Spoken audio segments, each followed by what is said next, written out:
Magandang araw po sa lahat ng mga senyores, sa lahat ng mga bagino magmamanok.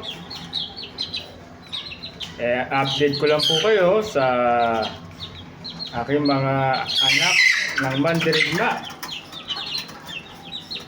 Sila po ngayon 6 weeks old na. 6 weeks old na po ang mga anak ng mandirigma. Habang lumalaki sila, mas lalo na lumalabas ang kanilang lakas, ang kanilang tindig at ang natural instinct na minana nila sa kanilang ama na isang asil Melsim Hats. Sa edad na 6 na linggo, kapansin-pansin na ang malalaking pagbabago sa kanilang development. Mas buo na ang kanilang katawan at mas matikas ang kanilang katawan. Halos kompleto na ang kanilang balahibo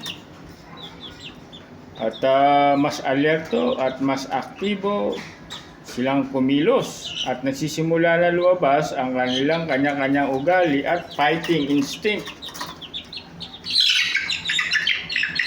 Ang kanilang ama na isang asil Melsim Hats na kinuros ko sa Claret at Blue Velcro ay may kilalang tibay at tapang ng isang tunay na mandirigma.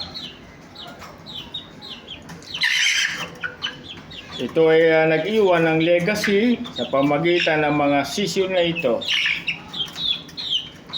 Sa ngayon, mapapansin natin na mayroon ng mga dominante sa kanila, mayroong mas mabilis kumilos at mas maliksi, at mayroon ding tahimik pero solid ang katawan.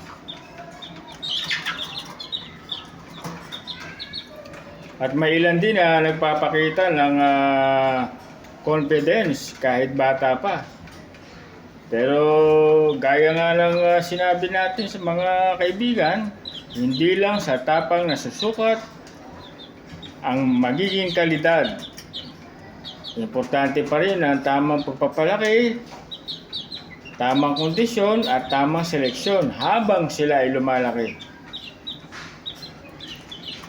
Habang pinapanood ko sila lumalaki, naalala ko ang kanilang ama na isang tunay na mandirigma na kahit na wala na ngayon ay nag-iwan naman ng kanyang dugo at potensyal sa bagong henerasyon na ito. Ito ang dahilan kung bakit mahalaga at maayos ang breeding na gagawin natin sa ating mga sisiw. So ngayon, tuloy-tuloy lang po tayo ha. Kailangan pa rin nila ng malinis na kulungan, tamang feeds at vitamins.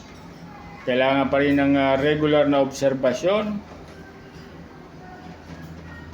At kailangan iwas sila sa stress. Lagi niyo po akong sasamahan ha. Para sa patuloy nating pagsubaybay sa paglaki ng ating mga anak na mandirigma. Hanggang dito na lang po ha. Huwag niyo pong kakalimutan na mag-like, mag-comment, mag-share at mag-subscribe. Maraming salamat po sa inyong suporta.